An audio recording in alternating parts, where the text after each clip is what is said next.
show. I am so excited to welcome back my friend and my editor for my new book, Meg Dendler. Meg, thank you so much for being on the show. Oh, I love being back.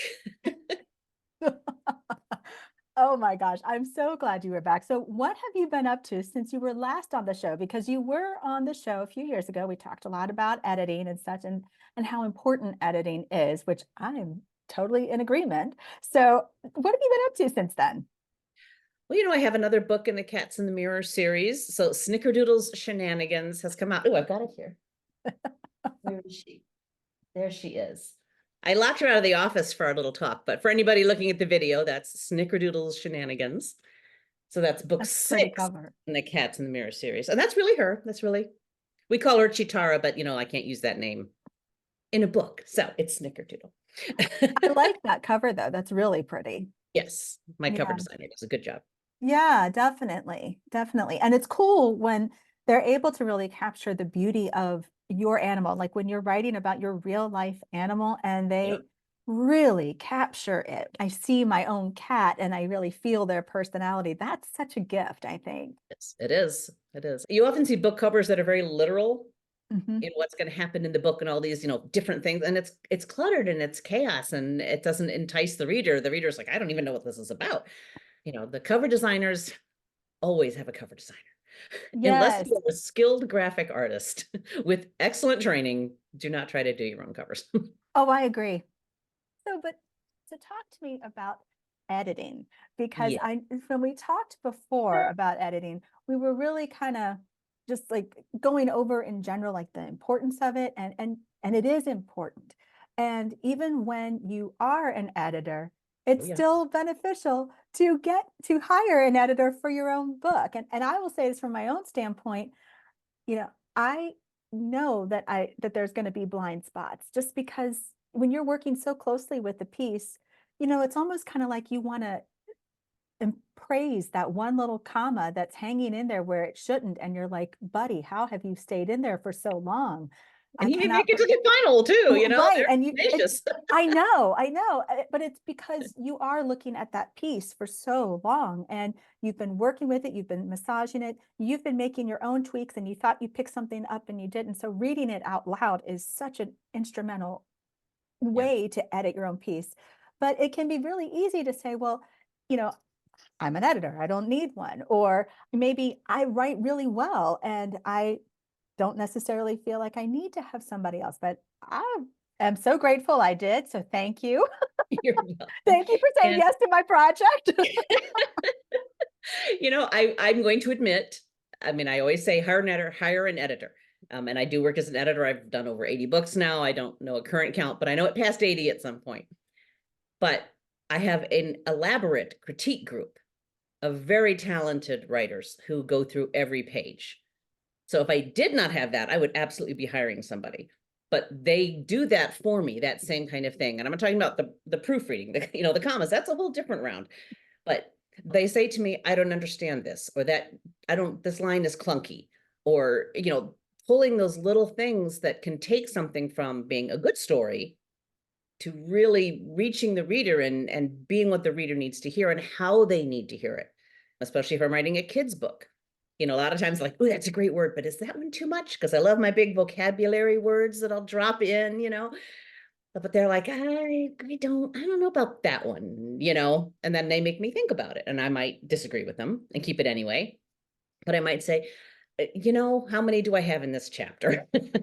How many times have I dropped that, fun vocab word in and back it off? But the one I'm working on right now, which we'll talk about later, because I don't know what's going to happen with it yet. But I just got to the end of it. It's about 50,000 words. And my group is doing literally the last couple of chapters right now. And I went back to start at the beginning and read it fast. Mhm. And I found all these little world building kinds of things that I'd messed up. I'm like, wait, there's sheep at the beginning. There's no sheep at the end when she goes back. What happened to the sheep? These little things that if you don't have the time and energy to go over it and over it and over it, an editor's going to catch that because they're going to have made notes of all the things you said at the beginning. Okay, when we go back to that scene, do we have all those things still? Mm-hmm. And that's not even developmental editing. That's, I know, Jen, you do more of that. That's just the story and the plot. But even those little nitpicky things, it can throw a reader off. Especially, so Agreed. you've got a reader who's a kid and they love sheep. And I've mentioned sheep at the beginning, and Poppy goes back and where'd the sheep go? You never mentioned them again. They just vanished. Exactly, exactly. And when you're writing nonfiction, I mean, you have stories, yes, but they're very specific stories. You don't want Yep. necessarily them to be too long, but you want them to really hit the point and move forward. So the editor will come back and go, hey, where's this going? Another could be, I like this story, but it needs to move to another section Right. altogether. And so all of those come into play. If you're writing your book, at least for me, I would write a chapter that was like in the middle of the book and then decide, oh, I think I'm going to write here. I think I'm going to write here. I didn't write in order. I didn't write I puzzled the whole thing together. Like, this looks like a good piece here. Nope, this doesn't fit. Move this puzzle piece out. Move Yep. this one here.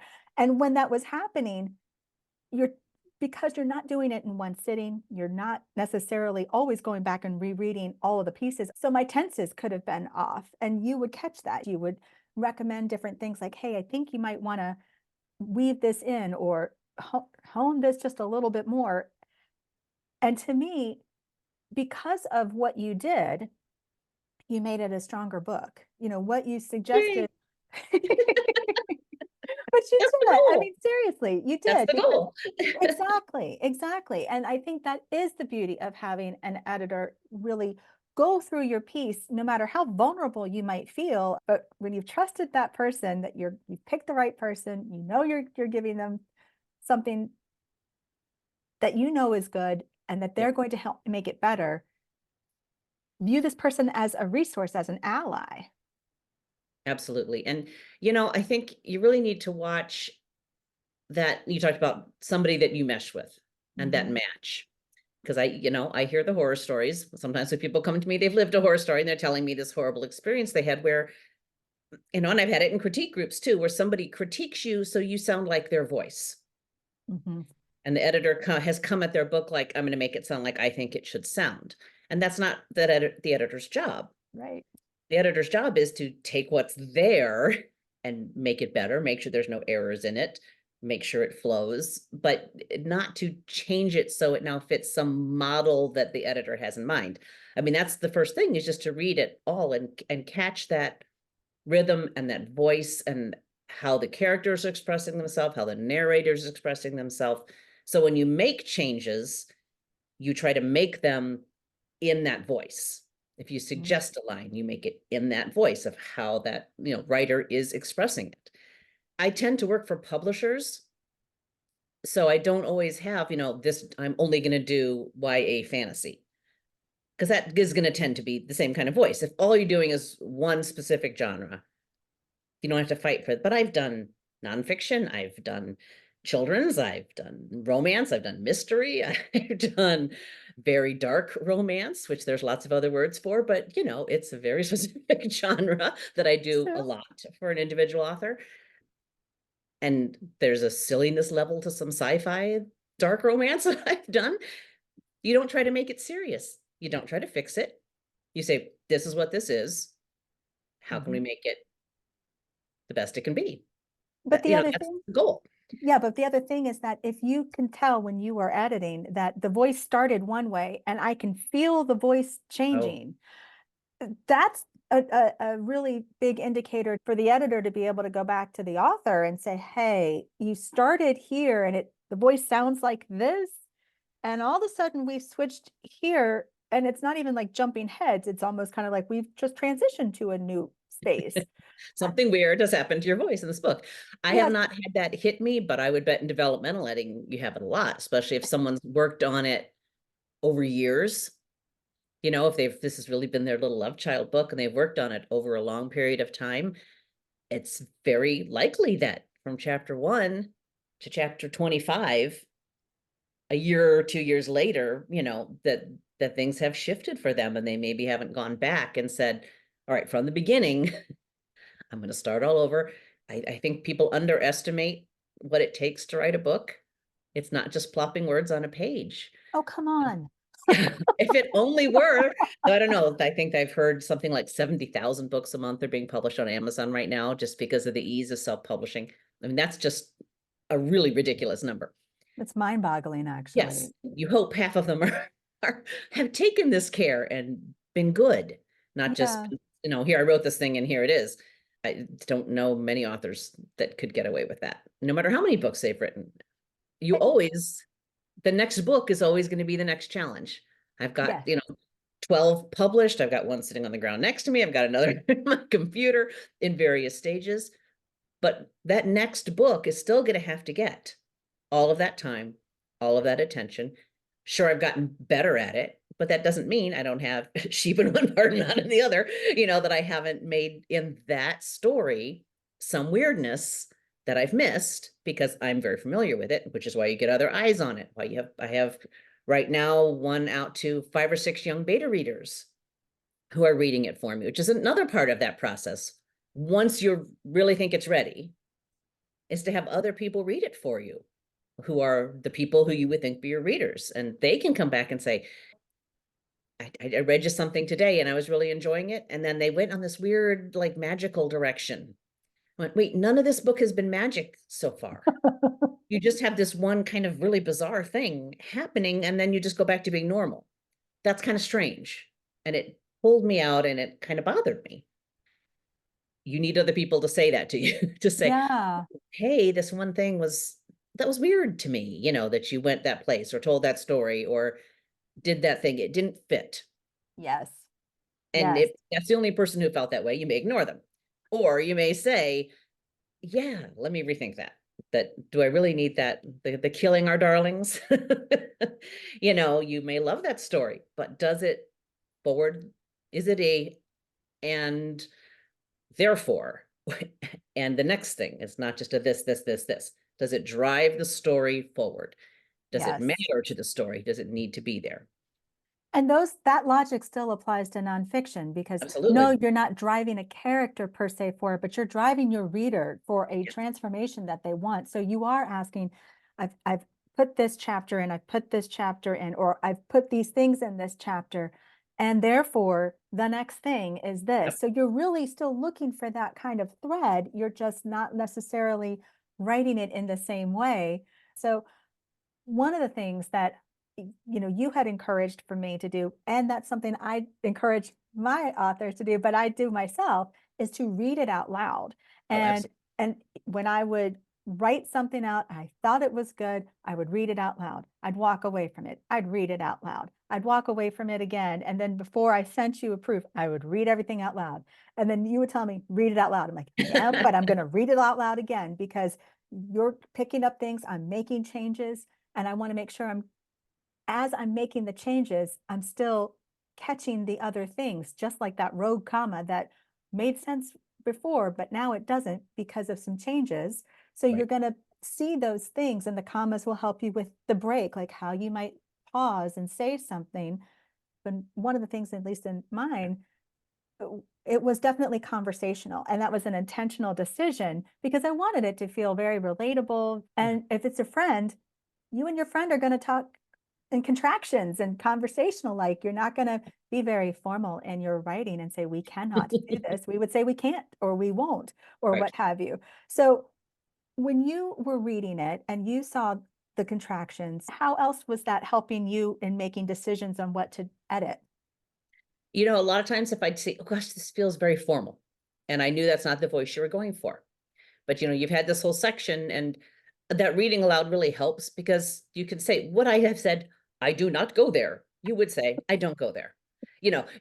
How does that feel coming off of your tongue? How's the reader going to feel? What's an audiobook? How's it going to sound? Mhm. I would love to give credit where it's due, but I see a lot of workshops. I don't know. But someone said, if you want your character to be just to sound mentally, off like a psychopath, never let them speak in contractions because that's not how we talk, and that will make them sound sort of robotic. Or if you have a robot, that's a really good way to get that robotic feeling. Your dialogue, especially people I've seen very stilted dialogue, can sound like that. And if you're wanting to be conversational in any way, you're going to have to do that. Let it flow off your tongue. And is that how you'd say it? I know we had a couple places you're like, no, I like it, not a contraction in that place. And that's fine.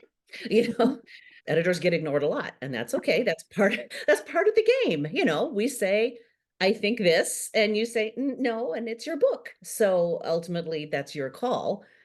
I've I've had many people argue with me on changes that I've suggested, and sometimes it annoys me because I feel strongly, but so do they. And ultimately, it's their book.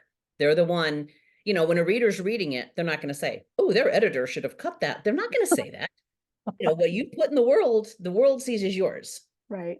You know, Jen's book is now Jen's book. No one's worried about whether or not Meg was fussing with the contractions. It's just Oh, come not on. important, you know? But that's just it. I mean, you know, ultimately the author's going to make the decision, and the editor's job is to say, ooh, hey, this sounds very stilted. This doesn't sound like the rest of the voice of what you've done. If you had presented your book in a very Chicago manual of style, formal writing, I'm going to present this to literary societies, then I would not have put in as Mhm. many contractions. I would not have put in as many things or changed things, and neither would you. You would have Mhm. made it much more formal. There would have been bigger words. There would have, you know, Mhm. but you were saying, hey, let's chat about this. Let's chat about this, you know? And so that's the way it needs to feel, is that someone is chatting with you. Yes, yes, agreed. And one of the things too that I really appreciated was how I could tell that you could feel the book. I could tell that you were putting yourself in the reader's position. Even though you were editing it, I could feel that you were looking at it from a reader's perspective too. And I really appreciated that. And that's something that I do also.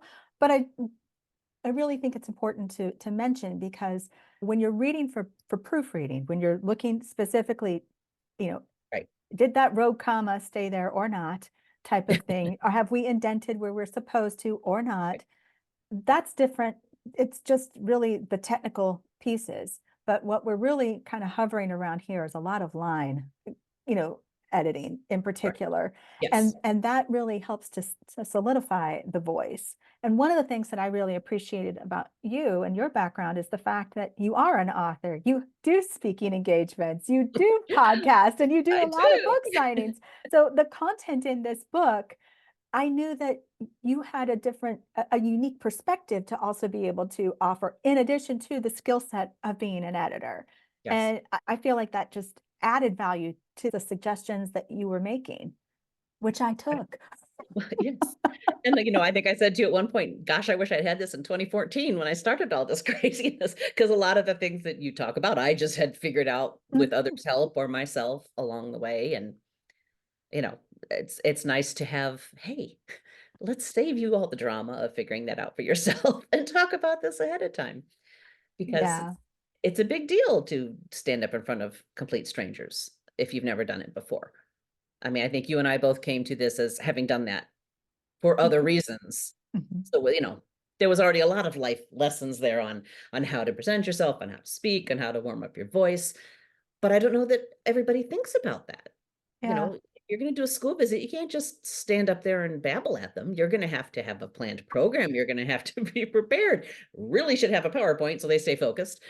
You Mhm. know, these things that you might not think about, you've given them. And that's fabulous. I love it. Oh, thank you. When you were working with me and helping me with my book, one of the things that I thought was really cool, and that I think that when somebody is looking to work with an editor, is you mentioned it earlier, which was if you click, if you Yeah. feel like you have a good rapport, because yes, you as the author are sharing your work, and you're asking this person to not just make it better, but you know full well that part of what their job is to pick it apart. So you're turning it in, and it's almost kind of like when you turned in a paper at school, and it's Yep. not necessarily getting the grade, but it's getting all the little marks on it to tell you what's going on with it. And you're making the deductions, if you want to go there, of was this an A or a B or what, you know.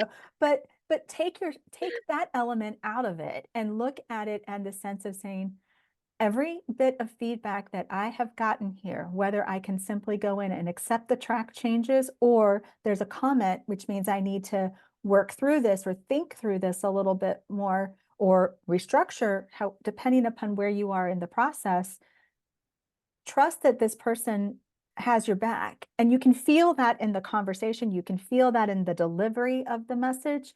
And that's the thing, like from my perspective and what I experienced with you is that it's about kind and constructive. From my world, if I can't do both, then I need to really figure that out because that's on me. I need to make sure that what I tell that author is kind and constructive because they are being vulnerable with me and I do Yeah. want them to be successful. And even though I was coming to you saying, I need line and copy proof, this is what I need, I still felt vulnerable and I still looked at it like, oh my goodness, I am really looking forward to hearing her feedback. And I hope that it's not totally red marked because as much Yeah. as I read and do my piece, I would much rather have someone who lives and breathes it more than I do that. I mean, truly, because Well, yes. it's a, That's why we have jobs. yeah, Doing yeah, this. And yeah. I've learned it's two different mindsets that you have to go through. And I rarely just do one pass if I'm editing for somebody. That's almost always going to be two passes Me too. of because by the end, maybe answers to things. And I'll sometimes make notes on the side. Where's this going to go? Or, that I'll either Mhm. take out or say, you answered it here. But then I often just have to go back and put in the attaboys Yeah, because I do too. that's not the mindset when you're going through it is not, oh, I enjoyed this. You're looking for things that are wrong. You're looking for errors, you're focusing on the errors. And so in the end, I'm like, okay, on that second pass, if something makes me laugh, I'm gonna tell you it made me laugh. If something was really great, I'm gonna say, oh, I love this line. But I have to consciously go back and do that. Um, Okay. because again, you're looking for wrong. You're not necessarily looking for right and to praise. It's not a school assignment. So Yeah, no, but that's I'm not looking to interesting. say, yay, this was great. I'm looking to tell you what you need to fix. But then I'm like, no, wait, this is their little baby that they've maybe worked on either intensely or for a long period of time. So they need to know the good stuff too. They need to know what they did right. The good Yeah. sandwich, the No, praise sandwich.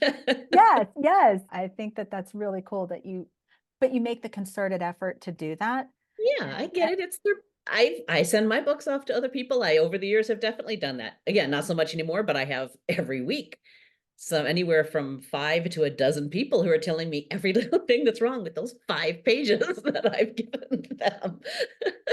And sometimes I'm like, you're just trying to make it sound like you. I'm just going to ignore that comment because I don't agree. And other times it's even just little word changes. And you don't necessarily get yeah, that was great, but you get the help.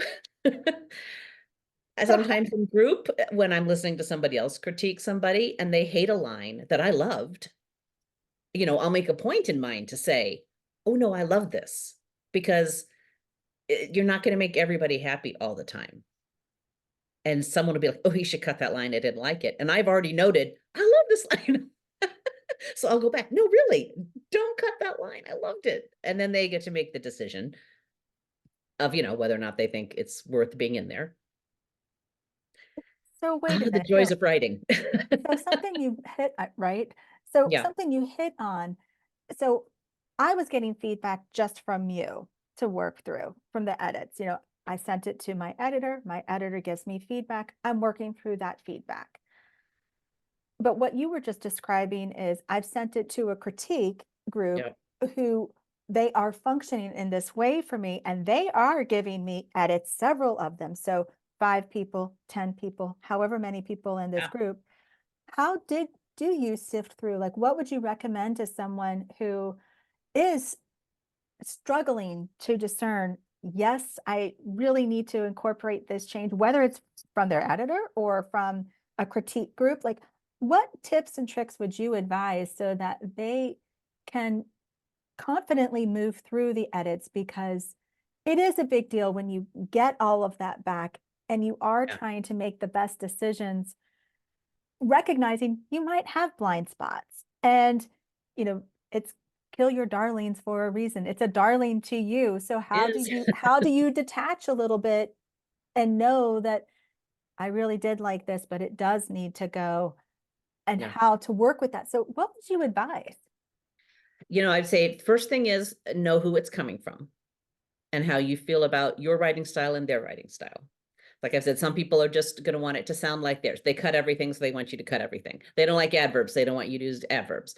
I have some people that hate the word was. Anytime you can avoid the word was, I'm like, yeah, but sometimes you just need, it's like show, don't tell. Sometimes you just need to say he went to the store. Okay. We don't need the elaborateness of, giving us deep feelings about this moment. We just need it there. So if you know that that change they're making is really just about their own voice and you don't think it fits for you, then you can let it go. They've said their piece, let it go. I think you find it if you work in a group, there's people that you jive with better. And when I pull up the pages from them, I'm ready for pretty much anything they tell me because I either like their writing, it's similar to my writing. I just know they're going to give me really good advice. And sometimes though they'll say something that like a replacement word. I'm like, yeah, that's not me. I don't like that word. Now I've been at this for a long time, so I have a level of confidence that maybe someone's not going to have when they're doing their first book. I have a level of no, I know what my voice is, especially Mhm, for book 6 in my cat series. I know what the mhm. voice is for that book. But then when somebody in my group says, hey, how about a litter box training room on the mothership with these alien cats? I'm like, oh, that's golden. you know, that's going in the book. Absolutely. But someone else will mention something that sounds great to them, but I'm like, oh, that's kind of strange. And you Mhm, just really have to go to what you feel for your book, even for that sentence in that book, for that moment in that book. No, that doesn't work for me. That pulls it away from where I want it to go. mhm, Sometimes I'll make the change and then reread that portion mhm. and say, no, I need that line there, or I need it to close the chapter with that line. Um, and that's the joy of a critique group, because half the people will tell you that that's the best closing they've ever seen, and 2 people will tell you to cut it. You really, really have to listen to your own heart about it. I guess that's the best way I can say it, is listen to the people you respect and say, okay, I hear you, but that's not working for me. But you have to be open to the listening. Yes. Like I said, Yes. sometimes if I'm not sure, I do cut it. I try. It's, what's happening on your computer isn't in stone. You haven't chiseled it. Oh, You come. can take it out, you can put it back, you can rewrite it, you can move it around.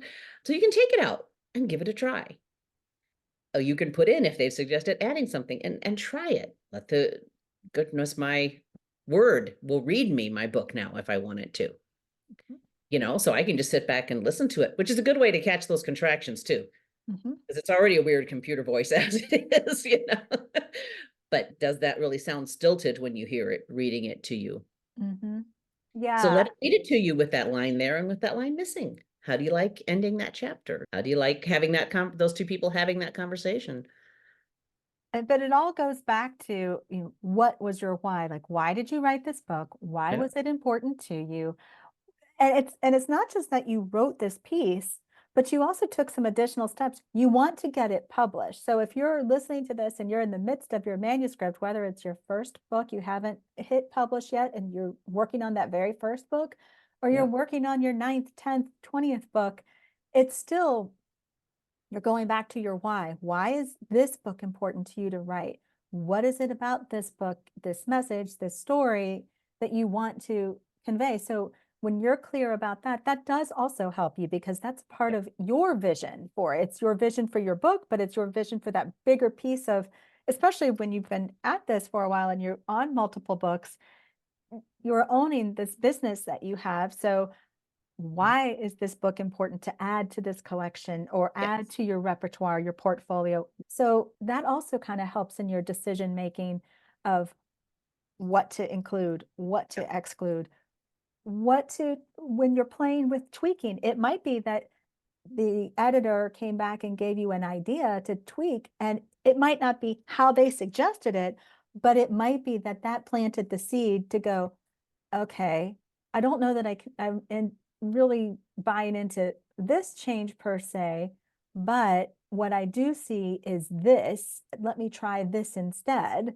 And Yep. maybe that might be the thing that you needed. It wasn't necessarily the exact suggestion as much as the fact that a suggestion for that area and what could that look like?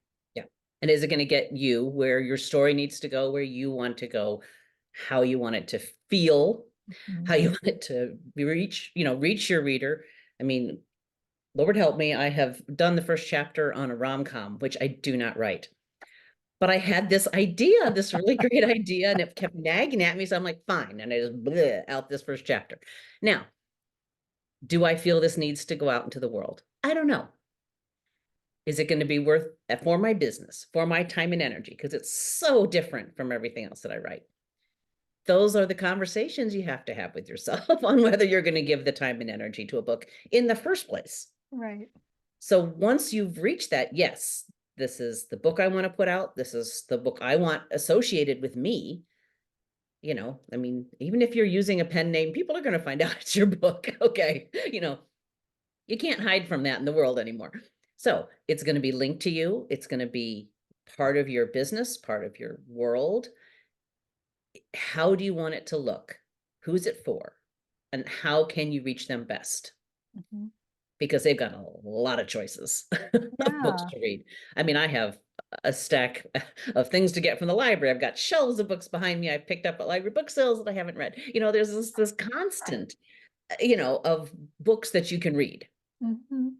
So why are they going to pick that one? Who are you speaking to? And how can you best speak to them? And tell them the story you want to tell them, or this thing you want to teach them, or this way you want to help them. How can you do that the very best? And I guess one editing comment would be if your editor is very much if they get offended when you don't take their advice, that's sort of one of those beige flags, maybe even red, that's not going to be a good fit because ultimately it's your book. Yeah. So we have to help. And sometimes I have found people, we're not a good fit, even with a publisher. We both went to the publisher and said, next book, we shouldn't work together because they just want to do this really bizarre, weird, fanciful stuff that doesn't make any sense. And that bothers me. Mhm. And it doesn't work for me. And then I'm not working for them and I'm not helping them the best they can be helped Yeah. to get that book out into the world. We're not a good fit. But Yeah. to your point though, what would you advise someone to do if they haven't selected an editor yet? What would be some tips that you'd suggest that they do to help them find the right one? Definitely talk to them a lot. I always say I'd be happy to chat with you on Zoom. I'd be happy to chat with you about your book because you're also convincing them to take on your project. If they're a good editor, it's a two-way thing. They Mhm. are committing 2 weeks, 3 weeks, a month to working on your book. And you're also committing to them doing that and giving them the money. So it really needs to be that both of you are agreeing. I'm interested in this project. I like you. I think we get along. I have had people send me their books cold just because someone recommended me. But that is also sort of, I've been recommended. So Mhm. somebody else has said, yes, Meg did this for me and I liked it. Mhm. But it's not always going to be a perfect fit. I had somebody reach out to me that wanted this book published and they said it was a YA book. And I read the bits. I said, this isn't a YA book. It's not for young adults. It's not for them. It's not going to interest them. You're just off tangent here. But if you want to do X, Y, and Z, I'd be happy to work with you. And about 3 weeks later, the publisher came back and said, yeah, they want to work with you. Now, I haven't seen the book yet, so that could all fall apart. But, that has to be there, that I see it this way, you see it this way. We're going to be on the same page. Mhm. We both agree this is a book worth doing. So let's say an author who is trying to find an editor, and maybe the first editor they reach out to, they feel brave, they've reached out, and maybe that conversation didn't go very well, or maybe the editor passed, just Yeah. like an agent might pass on a pitch or a query or what have you. What would you advise them to do? And the whys of all that happening would definitely, I would want to know, was it just that you didn't click or they didn't have time? Because that's very definitely there. Editing is hugely time consuming. That's why it's expensive. It's hugely time consuming. Definitely keep talking to people. Find other authors. There's all kinds of Facebook groups that you can join that are going to have lists of editors. And maybe you can find somebody else or ask your friends. Personal recommendations are really great. That's how I've found people in the past.